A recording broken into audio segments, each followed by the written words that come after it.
Untuk mencipta kejayaan ini ada banyak laluannya sebenarnya. Jadi antara salah satu laluan untuk kita mencapai kejayaan dalam bidang akademik ini adalah menerusi ataupun melalui bidang-bidang kemahiran. Jadi kami ingin berkongsi pada anda bagaimana sebenarnya sektor ataupun bidang-bidang pendidikan dalam konteks kemahiran ini sentiasa diperkasakan oleh pihak yang bertanggungjawab. Hari ini kami bersama dengan dua orang tetamu untuk bercakap berkenaan laluan kerjaya melalui kemahiran. Saya perkenalkan dua orang tetamu hari ini di studio, iaitu teknologis Dr. Muhammad Yusof Abu Bakar, Timbalan Ketua Pengarah Pembangunan Jabatan Pembangunan Kemahiran JPK Kementerian Sumber Manusia KSM. Juga kami bawakan Muhammad Hamzi Rosli, ikon TVET MARA. Assalamualaikum dan selamat pagi untuk keduanya. Waalaikumsalam, selamat pagi. Okey, bidang kemahiran ini semakin mendapat perhatian daripada para pelajar, golongan belia dan sebagainya. Cumanya kalau Dr. Yusof boleh kongsikan pada pagi ini, apakah antara inisiatif yang dilaksanakan untuk meningkatkan kebolehpasaran golongan belia yang melanjutkan pengajian dalam bidang kemahiran ini? Okey, terima kasih Cik Su. Assalamualaikum warahmatullahi wabarakatuh. Jadi untuk meningkatkan kebolehpasaran bidang TVET kita perlu adakan kesedaran dengan pihak industri. Sebab apa? Sekarang ni sebenarnya kebolehpasaran di negara kita untuk graduan TVET ni dia tinggi sebenarnya, di antara 90 hingga 95. Jadi untuk meningkatkan lagi itu sebenarnya adalah kesedaran bagi pihak industri lah. Sebab apa? Industri ni mereka memainkan peranan penting untuk mengambil pekerja daripada TVET lah. Itu lebih penting. So jadi industri itu lebih kena tahu bahawa kita ada bilangan pekerja TVET yang ramai. Jadi kalau mereka ni boleh mengambil dengan lebih ramai sesuai dengan keperluan syarikat mereka, pasti kebolehpasaran itu akan lebih meningkat lagi. Dan satu lagi saya nak ingatkan bahawa kalau kita nak ambil pekerja TVET ni, mereka ni ada kemahiran dan kemahiran mereka ni tinggi dan sesuai dengan keperluan industri. Jadi kalau boleh kita minta pihak industri membayar gaji yang sesuai dengan kelayakan mereka lah. Terima kasih. Itulah antara isu utama kan apabila para pelajar yang ingin menyambung pengajian dalam ialah sektor kemahiran, pendidikan kemahiran ini. Kadang-kadang ibu bapa yang memikirkan kerjaya ini tidak mempunyai masa depan yang cerah seperti kerja-kerja profesional seperti doktor, jurutera dan sebagainya. Tapi sebenarnya kemahiran ni kalau kita pergi luar negara, bayarannya tu lebih kurang sama, malah boleh tinggi lagi daripada pekerja-pekerja profesional. Jadi untuk Hamzi sendiri sebagai ikon TVET MARA, apa antara perkara yang dilaksanakan oleh Hamzi sendiri untuk memastikan agar kesedaran itu dapat dipupuk dalam kalangan para pelajar dan juga ibu bapa berkenaan dengan stigma sektor kemahiran ini? Jadi bismillahirrahmanirrahim, saya Muhammad Hamzi. Jadi hari ini kalau kita lihat sambutan TVET ni, kalau dulunya boleh dikatakan adalah pilihan yang kedua. Kan rata-rata ramai yang rasa bimbang, ibu bapa mungkin akan ada yang rasa ada harapan atau tak ada harapan. Tapi hari ini kita lihat TVET bukan lagi pilihan kedua, malah jadi pilihan yang pertama sebenarnya. Kalau daripada segi di industri, kita lihat majikan sendiri sangat-sangat memerlukan golongan-golongan yang daripada TVET ini, sebab kita tahu dan kita yakin daripada TVET ini mempunyai satu kemahiran dan juga kompetensi yang tinggi dalam nak melaksanakan daripada pengoperasian tertentulah. Jadi kita dapat lihat kalau kita sebagai seorang ibu bapa mungkin akan ada kerisauan. Mungkin dulu tak apa, tapi sekarang dah banyak sangat peluang sebenarnya yang terbuka di kalangan para belia ni sebenarnya. Dan kita lihat kerajaan sendiri juga bagi satu program dan memperkasakan lagi TVET ni sebenarnya. Itu yang saya boleh bagi pandangan. Apa bentuk-bentuk kemahiran yang mungkin Hamzi sendiri ada dalam industri kan? Jadi Hamzi boleh kongsikan apakah antara bentuk kemahiran yang boleh dipelajari oleh golongan belia ataupun para pelajar di sana untuk menyambung pengajian mereka. Betul, okey, baik. Jadi kalau kita lihat untuk ke arah negara yang maju, pembangunan akan tetap ada kan? Kalau kita lihat setiap pembangunan akan ada pelbagai cabang-cabangnya, contohnya elektrik. Kan setiap pembangunan akan ada elektrik dan seterusnya akan ada aircon. Dan hari ini kita lihat renewable energy, tenaga solar yang dah digembur-gemburkan, yang dinaikkan kan. Kita lihat itu adalah peluang-peluang yang boleh diterokai oleh para belia sebenarnya untuk mahirkan dalam bidang-bidang yang saya sebutkan tadi. Sebab permintaan terlalu tinggi. Kita boleh katakan di luar kita perlukan orang yang ada high kompetensi untuk nak melaksanakan tugas-tugas di lapangan, di platform. Okey, itu yang menarik tu. Yalah, kita apabila nak menyambung pendidikan, nak tengok masa depan tu macam mana, cerah ke tak, bukan masalah dia profesional ke atau kemahiran ke. Kadang-kadang ada yang profesional pun menganggur juga kan.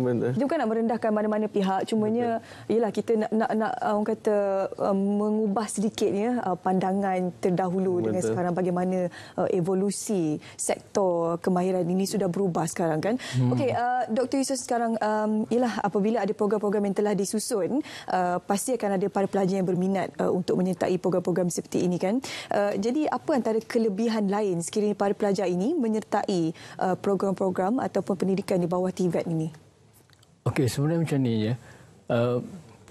Kita sebenarnya rakyat Malaysia ni, kalau ikut pada saya detail sikit ya, ikut pada Pelan Pembangunan Pendidikan Malaysia yang untuk tahun 2013 hingga 2015. 2013 hingga 2025 yang dikeluarkan oleh Kementerian Pendidikan Malaysia kan. Setiap tahun kita rakyat Malaysia akan masuk ke sistem pendidikan ni seramai lebih kurang 430,000. Okey, daripada 430,000 ni, selepas mereka tamat sistem pendidikan lebih kurang dalam 23 tahun, kita tengok ya, mereka yang lulus di peringkat tertinggi ya, seperti mungkin daripada diploma ke ijazah, master dan PhD itu hanya 15%, iaitu lebih kurang dalam 65,000 orang sahaja. Yang ramai ialah yang sampai ke tahap SPM, iaitu 61%, iaitu jumlahnya ialah lebih kurang dalam 262,000.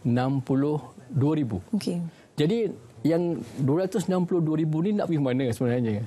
Kalau yang pandai itu betul lah, dia pergi universiti, dia tamat dengan mungkin kerjaya profesional. Tapi yang lebih ni, yang 262,000, mereka ni lah kita syorkan untuk masuk kepada bidang TVET. Supaya mereka ni bukan sebenarnya tak pandai. Kena ingat ya.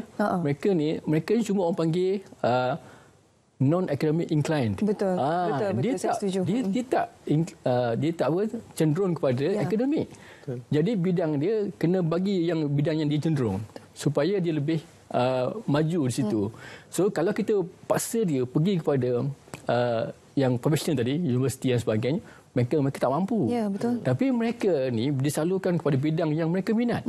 Itulah bidang yang kita syuk, adalah bidang kemahiran. Bidang kemahiran ni, bezanya antara kemahiran dan akademik ialah dari segi teorinya ya. Jumlah teorinya kalau di akademik mungkin 60 hingga 70 teori. Selebihnya 40 hingga 30 lagi itu adalah praktikal, amali. Sedangkan kemahiran ni dia lebih kepada lebihnya ialah praktikal. 70 praktikal, 70% praktikal, yang 30 tu teori. Jadi mereka ni dia tadi lah ya, non-academic inclined ni, maksudnya dia tak pandai teori itu. Bagi dia mathematics, sains yang tinggi-tinggi, mereka tak faham. Tapi kalau bagi mereka praktikal, contohnya, bagi mereka contoh apa yang, okey, contoh kita ambil kursus yang senang, kimpalan. Mereka bagi buat kimpalan, mereka suka sebenarnya. Mereka suka buat kimpalan tu. Jadi dan kimpalan ni tak perlukan teori yang mahal-mahal, yang dalam-dalam, yang tinggi-tinggi itu tak perlu. Mereka tahu cuma okey, setakat teori yang simple je. Untuk welding, contoh untuk welding aluminium contohnya, teori yang dia perlukan ialah suhu lebur dia 660 darjah Celsius. Itu cukup dah. So mereka nanti bila mereka bekerja nanti mereka akan set kat mesin tu 660 darjah Celsius untuk aluminium contohnya kan. Jadi selebihnya kemahiran lah untuk welding tu kan. Kemahiran dia sendiri hands on. Dia kemahiran tangan gitu kan. Kemahiran tangan. Berbeza dengan fashion tadi, dia hands on, dia banyak fikir je kan. Tapi mungkin hands on ni kurang lah kan. Jadi oleh kerana dia memang bijak, kelebihan di situ, mereka cepat boleh siap. 2 tahun dah habis dia contohnya diploma. Ataupun 4 tahun, 5 tahun habis degree. Selesai dah. Tapi kalau bagi yang bukan slow learner, kita bagi non-inclined tadi, non-academic inclined tadi, dia kalau teori tu sepatutnya 2 tahun, dia boleh pergi 4 tahun, 5 tahun. So kalau siapa nak bagi 4-5 tahun kat dia, mesti fail punya lah. Jadi kalau dia buat hands on, dia kalau 2 tahun untuk dia, 2 tahun dia boleh siap. So 2 tahun tu cukup untuk dapat sijil Kemandan Malaysia tahap 3. Dan tahap 3 ni, kalau ikut pada Masko, mereka ni dah layak dipanggil pekerja mahir. Begitu saja. Dan sekarang untuk makluman, Malaysia sekarang ni kekurangan pekerja mahir. Kalau bandingkan Singapura dengan Thailand ke even dengan Indonesia, kita rendah ya. Kita sekarang ni jumlah pekerja mahir kita adalah 31.5% sahaja. Dan kita punya wawasan kita adalah untuk meningkatkan jumlah pekerja mahir negara ni kepada 35% pada tahun 2025. Sorry. 35% pada tahun 2030. Jadi itulah. Kita sekarang masih mengejar itu ya. Jadi kita berharaplah supaya lebih ramai tadi yang apa tu academic incline ni, yang boleh pandai ni terus pergi kepada buat profesional. Tapi yang tadi tu yang 61% tu ramai tu. Pilihlah kemahiran dan kita tingkatkan jumlah pekerja mahir negara supaya kita boleh mencapai negara maju dengan lebih cepatlah. Macam Hamzi sendiri sebagai ikon TVET kan, bagaimana peluang kerjaya untuk para pelajar yang menyambung pengajian dalam bidang kemahiran ini?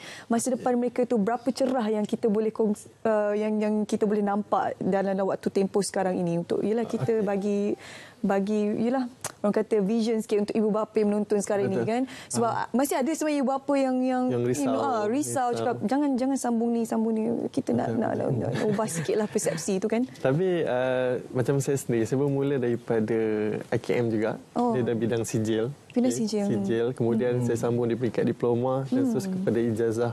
Dan kalau kita lihat acuan ataupun saluran nak pergi ke arah profesional itu ada sebenarnya di kalangan TVET. Bukan sekata TVET hanya sekadar TVET untuk kemahiran saja, tapi dia boleh juga ke arah yang profesional sebenarnya. Ada laluan-laluan tertentu yang kita kena terokai lah. Macam saya dulu SPM macam tadi academic dan incline academic kan. Betul, saya pun adalah golongan yang begitu. Kan, golongan yang bukan dulu minat kepada akademik tapi minat kepada kemahiran. Tapi bila dalam TVET tu sendiri kita dapat acuan tu daripada pensyarah dengan dia punya dedikasi, dia nak lihat kita ni berjaya, dia aturkan lepas ni nak pergi mana. IKM, pergi ke KKTM, pergi ke Unit 10, saya sambung di Unit 10 dan seterusnya. Sekarang balik kepada IKM KL balik.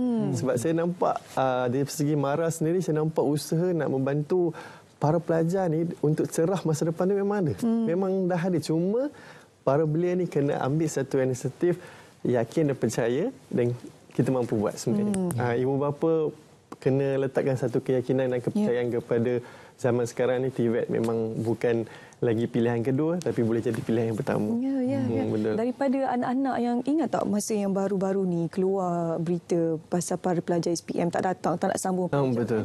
Nak jadi influencer kat Instagram bukan tak boleh, tapi kalau kita boleh war-warkan tentang bidang kemahiran ni, kita boleh dapat pekerja yang lebih mahir daripada berpuluh-puluh ribu yang tak datang, tak berminat nak belajar, masuk bidang kemahiran kan.